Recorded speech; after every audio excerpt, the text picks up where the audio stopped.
Okay, we've got Muhammad Salman. Muhammad Salman. Ah, assalamu Assalamu sir. alaikum, Muhammad Salman. Am I audible, sir? You are, yes, you are. We can see you, we can hear you. Where are you joining us from, Salman? Sir, I'm from India, UP, India. Uttar Pradesh, क्या near बात है Delhi. यार ये दिल्ली हाय हाय It, it, हाय क्या बात है it's क्या बात है it's 10 a.m. in the morning, and you can see my face. Okay, I just saw your link and I just joined. No, shukran. I'm glad you joined us. It's an honor to have you on. And Delhi ki baat hi kya hai yaar? Obviously, it's Delhi. amazing to have somebody from from that over So here. आपकी बात You, पे ध्यान आया कि दिल्ली जो शहर था सारे आलम में इंतखाब हम रहने वाले उसे Allah, जुड़े तैयार किए हैं. Allah. That's Mir Taki Mir people. See, Mir थकी मीर this साहब. is yeah. Wow. So okay, share some. So what would you like to share with us? Some thoughts, or is there uh, a question or Okay. something preoccupying your mind? So pardon me for my English. I'm not that much fluent. Okay, but I'm used to listen to you since almost 2 years, and Okay. the way you help us to ponder and out of the box. Uh, so it's very helping. I just want to, I just have some queries. I used to mention something on the comments always. Sure. Okay. So first of all, I just want to, tell you that your research has really helped us a lot to Shukran, think man. to Barakallah let fik. us think out of the box and to have a more accurate view. Sure. Uh, okay. My question is I about. appreciate that. I appreciate. Uh, I I just appreciate want you. that. No, that's yeah. Okay. I just want you to redirect on have some your opinion about Dr. Hani and Marvelous Quran. I Dr. think you are Hani, aware of. yes. Oh, yeah, I am aware of him. I've had a few people ask me about Dr. Hani. Um, they asked me. I had some people ask me, what do you think of his, the Abrahamic locution? I'm not sure what he means by that. What does he mean by Abrahamic locution? Do you know? So till now, what I have read about it, he uses the methodology of the Quran. Obviously, he's not the denier of the Ahadith, as he No, claims. no, no. I understand that. But I Uh, no, sorry, I just meant when he uses this word, do you know what he means by that? Because some people had asked me, "What do you think of his Abrahamic locution?" I said, "I'm not sure what that means." I mean, I understand what the word in English means, but I don't understand what he means by Abrahamic locution. What is he? What does he mean? Like when he's saying that? Do you know? Okay, that much I have perceived till now is that the Arabic use in the Quran, he says that Arabic use in the Quran is not the sole dialect or the linguistic only used by Arabs of that time. Actually, it No. is a mixture of uh, sorry, so it is a mixture of the dialect of the stories that are being narrated in the Quran, whether they are related to Prophet Moses in Egypt, or whether they Mhm. are related to the linguistic used in um, if the story has been narrated in Yemen or Iraq or Jerusalem. So Quran actually uses that dialect, and he has the basis for his work of verse that every Rasul is sent, but in the lisan of his own people. Mhm. And for this, he uses, for example, uh, he gives an example of Prophet Moses. While Quran addresses Yeah. Moses and the Pharaoh, so he Yeah. just selected many words like Sarha, uh, Sababa, or Al-Gharbi. And he said that actually Mhm. these are not the Arabic words first or in itself. Rather, they are found in Pharaonic locution of Egypt, and he cites some hieroglyphs which have the similar meanings. So he said that Mhm. whenever Quran talks about any stories related to that particular region, sorry, so Mhm. Quran uses that particular dialect or equivalent representation in Arabic. So it's not easy for any Okay. human to do that. So in general, Okay. whatever Mhm. Quran uses, whether narrating the Mhm. story of Prophet Abraham, Prophet Mhm. Moses, so Quran uses that particular linguistic and very much equivalent in Arabic. So it's a combination of those major Okay. dialects. It's what I have perceived till now. Sure. I mean, so from what I've understood from what you're saying, I don't know. So what I'm understanding is you're saying that or he's saying that the Quran has in it words that are Arabic, but they they are Arabicized, so they've become Arabic, but they originally were non-Arabic words as well. So I take it that's what, and they had other, so they may come from another. Let's say they're from Syriac, or they're from Exactly. Aramaic, or they're from different things, and or Hebrew, and yeah, of course. I mean, that's all of language. I don't think anybody would have a problem with that, because I think Muslims have always said that the Quran contains words that, you see, so the whole Quran is Arabic, but Okay. words in there, they are words that their origin, so it came into Arabic language through a different, so just like English today is a language, so there's words that their origin is Latin, or origin is Greek, or origin is Arabic even, or Indian even. So now, but today it's an English word. So, like, let's say shampoo is originally Indian, isn't it? So Hindi, it's taken from this. So, but today it's an English word. So people would say, I want some shampoo. Now, similarly, the word like dinar is taken, as an example, is taken from the Roman dinarus and dinari. It was the Roman gold piece. So the Arabs used to call their gold thing dinar, because the Romans used to call it dinari and dinarus. And the Arabs used to call the silver dirham, because the Persian used to call it drachma, the silver. Okay. So the Arabs took these words from the neighboring civilizations, because they were the big major players that played, that made economic kind of markets and did things, and the Arabs were not a competing kind of market, so they just borrowed words from them into the Arabic language. And then, but every language does this, it's not I think all Muslims accept this. I don't think anybody disagrees that. So for example, the name Musa or the name Isa are not Arabic words. Like, they've become Arabic because the Arabs use them, but they in origin would be Hebrew or be something else. So yeah, but I don't think anybody would disagree with that. Exactly, If and he gave example of a book might be compiled recently, which have work on compiling all the accounts of the poets, Arabic poets, and the the words, the difficult word that ever been used in the history of Arab, in our history of Islam as well. And from and that particular compiler said that there are many words in the Quran which were never been used by the Arabs of that time, or Arab of the Prophet's time. So actually, it was Prophet, with the divine help of Allah, are actually explaining the meanings of those words. So while the traditional mufassirs, while they are just interpreting it using the Israeliyat, so they are actually making error. Because they have no particular meaning except taught by Prophet Muhammad in Abrahamic I see. locution. Okay. Those words. So okay. So I Yeah. think I just want I you mean, to.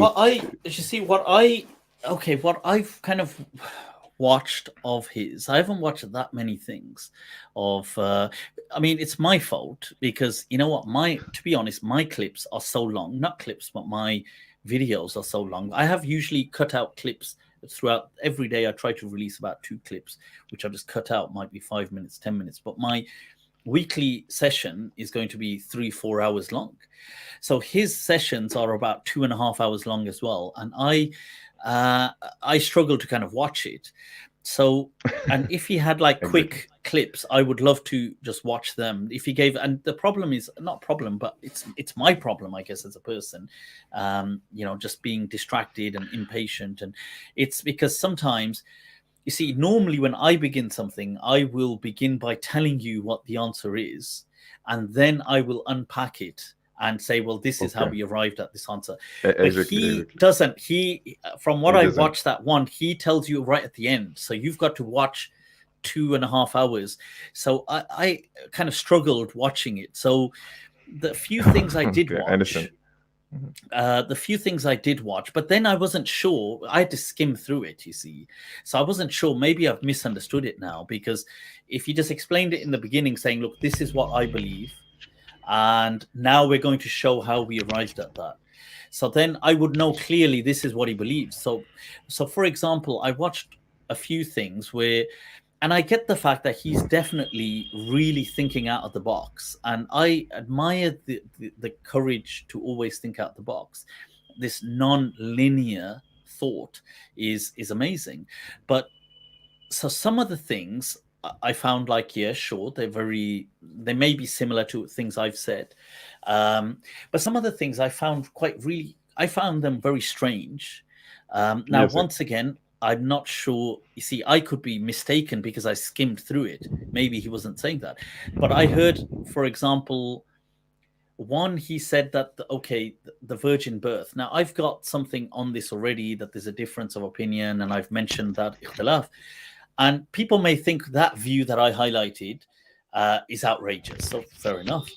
But that view has existed. Let's say this is what it is, the minority view, but this is, and the majority have said this. Now, he also, from what I watched, was saying that, okay, it's not a virgin birth. But then he, from what I understood, was saying that Zakaria alayhi salam was Isa alayhi salam's father, if I understood that correctly, and Yahya was his brother. Yes, And exactly. then I saw a brief thing of a clip which I didn't watch whole completely, so I could be completely wrong. He was saying, I think they're African. Are they African? He's saying Jesus is African or Yes, something. sir. He He's proved saying that Jesus Jesus is is from African Africa by listing different origin. variants of Amra Atun, Amra Ata, and he just And said it's so, not the and then okay. he said, like, so these are some snippets of things that I saw. uh I saw this one clip where he said, like, maybe Moses alayhi salam had his hand cut off and a new hand grew for him. And to be honest, I don't find myself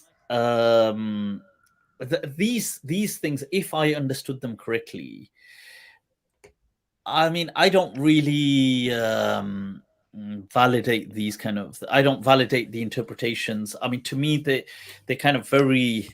Uh, I mean, and people may equally say the same about my views, but I find it quite kind of outrageously kind of put out there. Like, it doesn't follow for me neither a rational Exactly. view, neither a traditional view. Like, I don't see what the like, you're not, like, to me it's not based on pure reason, which, if it was, I would still, even if I disagreed, I'd say, well, you know what, that's actually, it's like a rational conclusion followed through.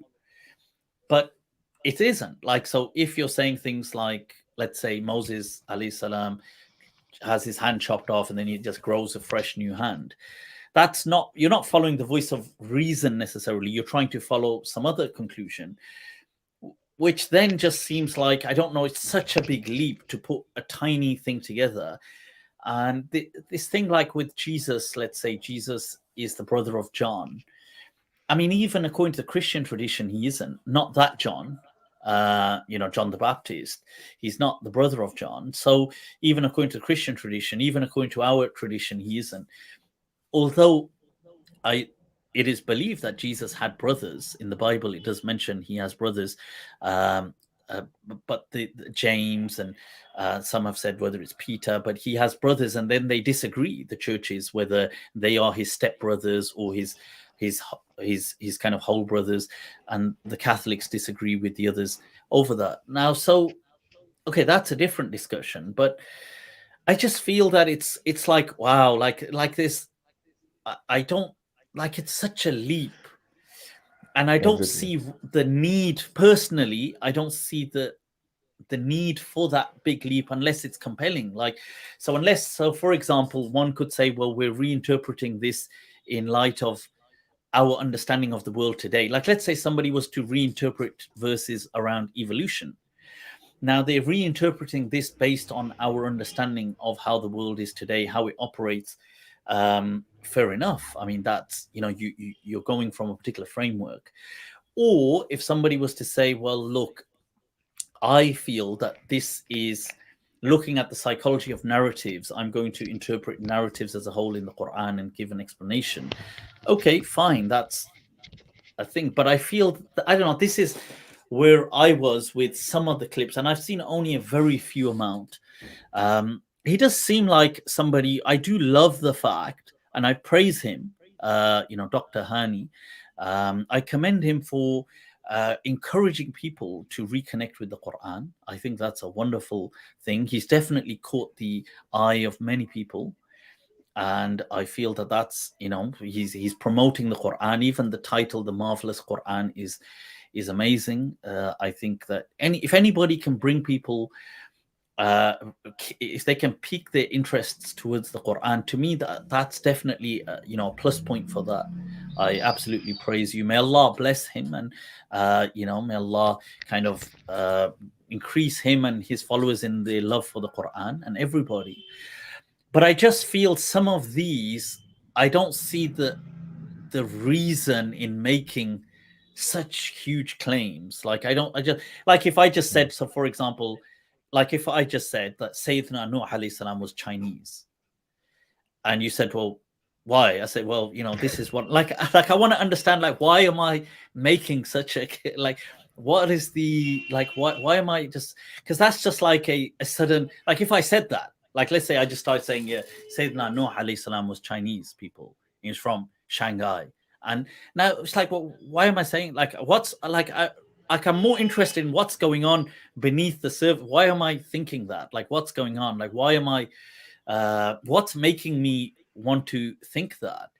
So I'm intrigued that, so people have brought up his methodology, which is called Abrahamic locution, and I just don't know what that is. So maybe someday we can get him for an interview on Mindtrap. That would be wonderful, and Exactly. I'd love to ask him. Yeah, and I I've would love I've to ask also him in a non-antagonistic manner, because I feel that, what, to be honest, if I'm being fair, that I think he might be getting a lot of hate from people who may obviously just hate obviously on a lot of people anyway.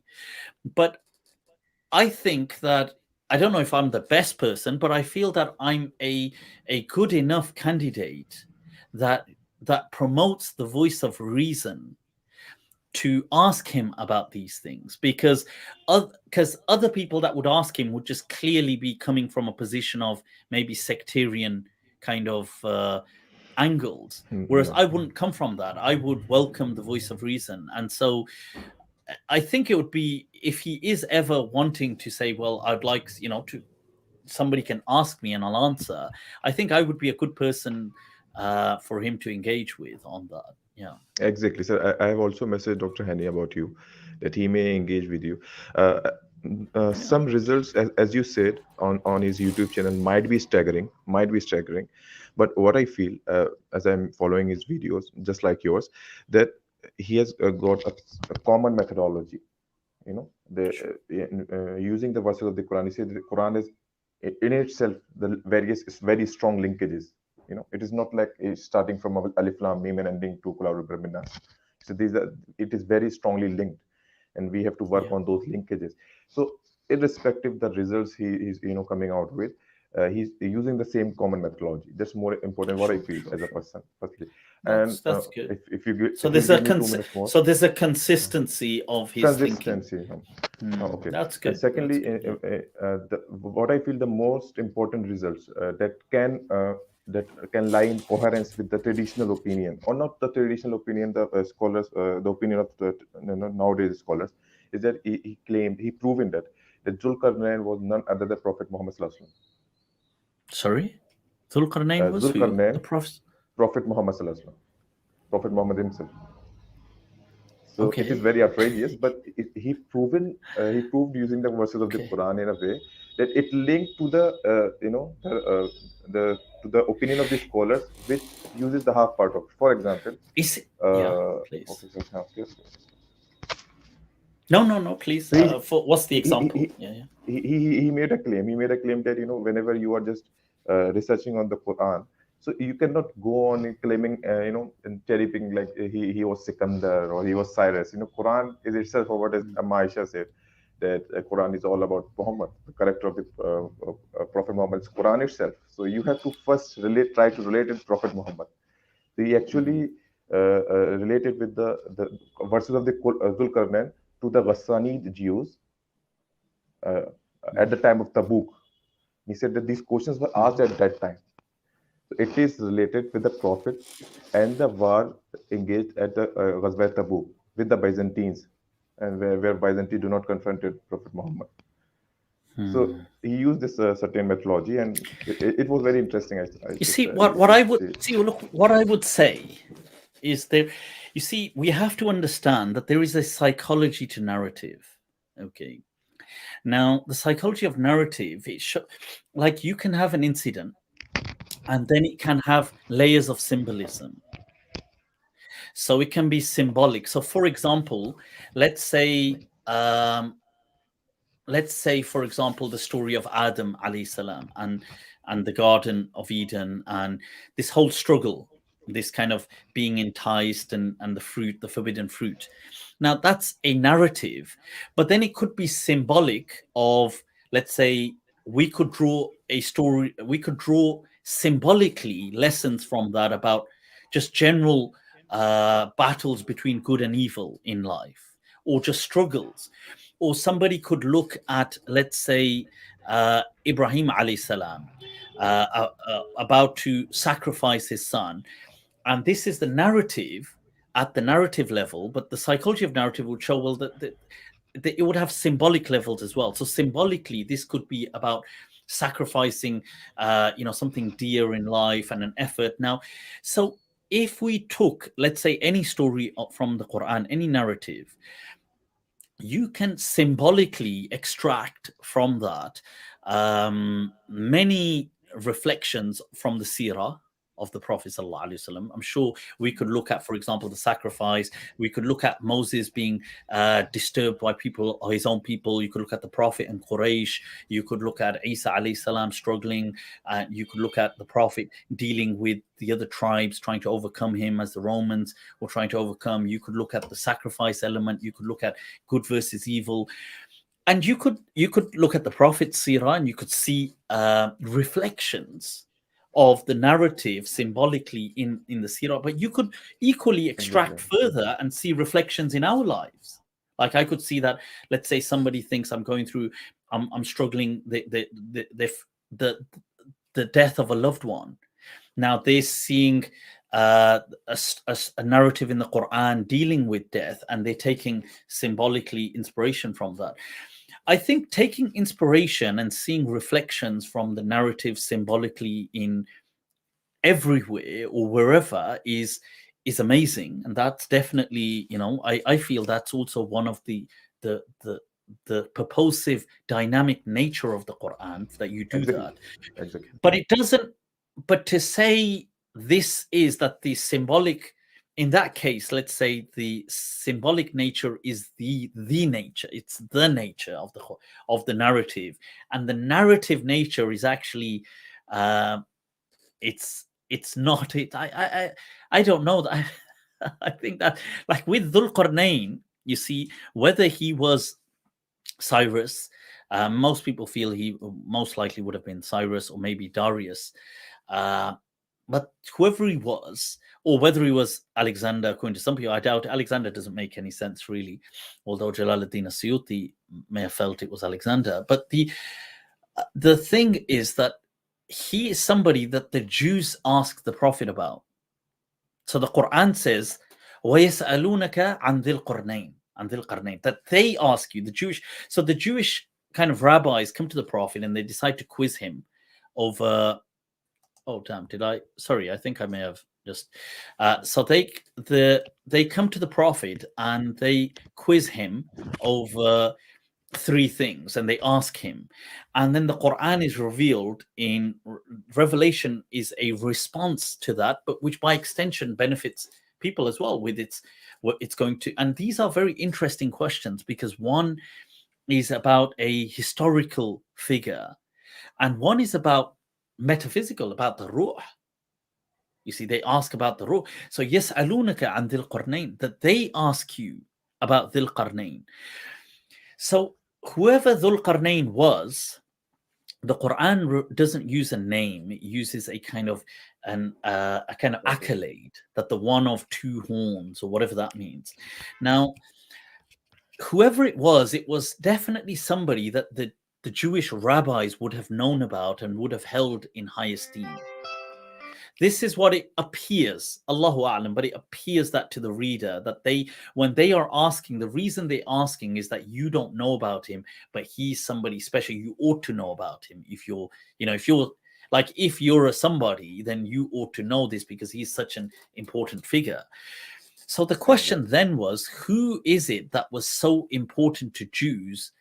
That was somebody so people have tried to guess, who could this figure be that was such like a world leader? And some people felt, well, maybe Cyrus, because he restores the temple at Jerusalem. The second temple is by courtesy of Cyrus, who kind of frees the Jews from Babylon and then sends them back after they've been enslaved.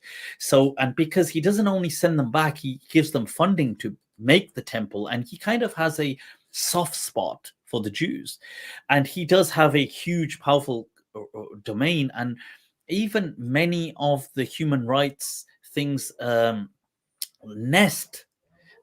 Some of the human rights charter will rest itself in some Babylonian kind of edicts that are put together in his time under Cyrus the Great. He brings all these great reforms around the world, and then Darius expands on that and goes into India as well.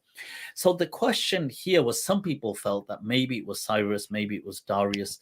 I mean, we don't know. Allahu A'lam. The Quran just leaves it like it's clearly not the important issue. The Quran is more so trying to tell a lesson that whoever this person was, but he did this good, whatever the good was.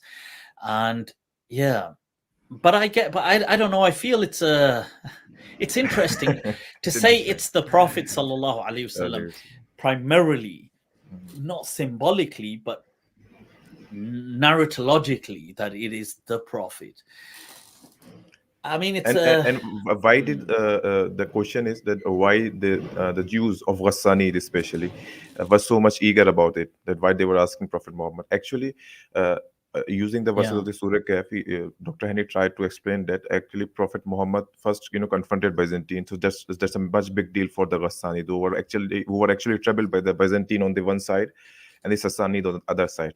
So for him, they were actually Yajuj and the Majuj. The Byzantine. Who was the Byzantine with the so the Byzantine and the Sassanids are like the Ya'juj and Ma'juj. Yeah, and the Ghassani tribe was lying in between them. So he uses with the Quran. So when Prophet Muhammad confronted, what's he saying about the Ghassanids? He was actually saying that Prophet helped them to get rid of the terror or whatever, the warfare installed by Byzantines and the Sassanids on them, because they were the tribes who were lying in the middle of these two big dynasties. Firstly, secondly, Prophet helped them to interpret their own scriptures.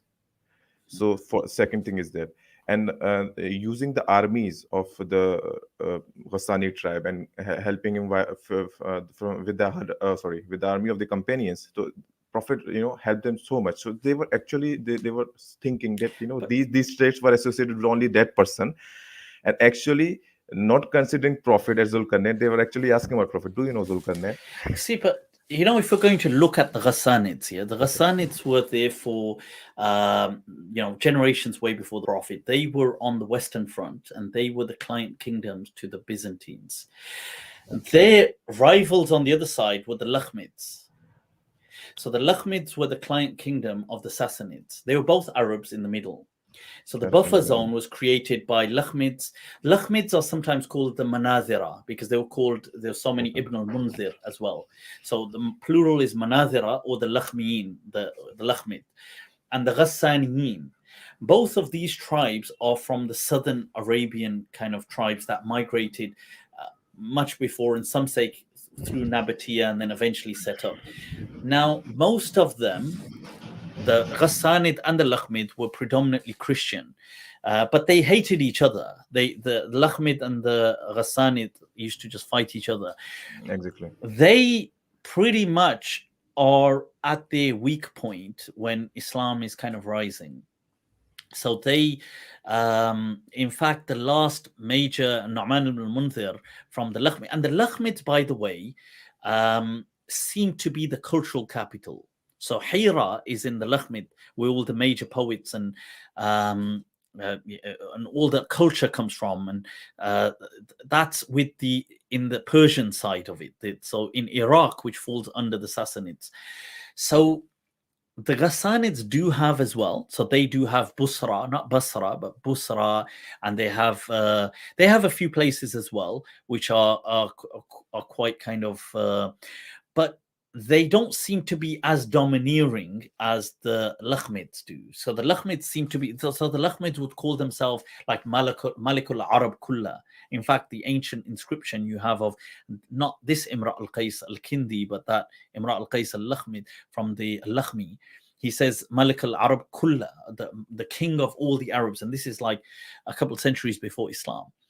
So the last of the Lakhmid king is then killed by the Kisra, and it kind of all just goes to pieces after that, because it's obviously, it's a story which I've shared before, where he asks for the Lakhmid's sister's hand or daughter's hand in marriage, the Kisra does, and he makes an offensive comment. He says something like, "Are there no cows left in Persia for you to marry? That you started looking at Arab women." And then he obviously sends when he hears this, Kisra sends, I believe it's Parvez ibn Anu Sharwan, who's the Kisra at the time. He sends a group, and he has them killed. He has him killed. He has him trampled over, actually, and kind of like destroyed. And Nu'man ibn al-Munzir, after he's killed, there is no real, like, it kind of just falls to pieces. They put a little a kind of puppet king in, but it doesn't work. And then shortly after Islam, Khalid bin Walid radiallahu anh goes up there and he captures Hira. But right, so I don't know how the Ghassanids and the Lakhmids really play into. They definitely are there. They are a weak time. They do hear of obviously Islam, and then the later kings amongst them do embrace Islam, and they do have some issues. Some of them run back, and it is true that the Greek side seem to maybe have a closer bond, because of their Christianity and with the Muslims. Maybe I don't know, but I don't know how that ties in with Dhul Qarnayn, to be honest. But I would love to. Yeah, obviously, it's always interesting to listen your insights. Sure. Get him obviously on this topic as well, and any other yeah. topic. And you know what to do. What I was going to say is maybe sorry, drop him a message, and if he's willing to, I know he must be really busy because he does a lot of these videos and he has all these PowerPoints, and I'm sure they take forever to make. And so, but if he is willing at some point in the future, I'd love to, inshallah, discuss these things with him and be able to ask him clearly, because it's difficult sometimes asking someone and then it's not, obviously, maybe you've misunderstood, and maybe I've misunderstood, and maybe it's like when people say about me and they misunderstand what I'm saying, and so it happens all the time. So he always says that to the audience as well, that if they want to ask the question, they have first to go through all what he has been telling you. So okay, so he's actually relating that intermingling with the Ghassani on the eve of the Ghazwa Tabuk somehow. Okay, sure. Okay. Can you give me 2 minutes more? I have 2 more questions, if you allow me. I was going to move on to another, but okay. Was it something very brief? Was it? Or okay, it is brief. It is brief. Sure. So it's about abrogation in the Quran, and as you said that there is no abrogation within Quran. Am I right? But no, I have not said that. Okay, sorry. So you have said that abrogation relates only to the previous scriptures. No, I've not said that either. Okay. I've said that abrogation as a concept, I believe, is valid. Obviously, people disagree what is abrogated. I accept that. Where it applies, so abrogation is a tool. It's like saying qiyas, analogy, is a tool. Now, we may disagree on each other's aspect of where we apply the qiyas. So you might apply qiyas here. I say that qiyas is wrong. That analogy is wrong. So abrogation as a tool is one discussion. In its application is another discussion. So people may disagree. They, some say there's 300 verses abrogated. Some say there's only 3. Some say there's only 5. Some say there's only whatever. It doesn't. That's a different applicability is a different discussion. The tool is a different discussion. To me, the tool of abrogation is important. Otherwise, how do you abrogate slavery? Okay, in that context. So all these things, trajectory hermeneutics is built on the ability to abrogate prior rulings. So it's very important that it does exist, and it does exist in the Quran. How and where, they may have a disagreement over it. So cool, we'll wrap that up, Salman. Okay. Is that all right? Yeah, cool. Inshallah, we'll wrap that up, guys. That was Salman from Delhi. Shukran for joining in. Much love. Take care. Stay blessed, people.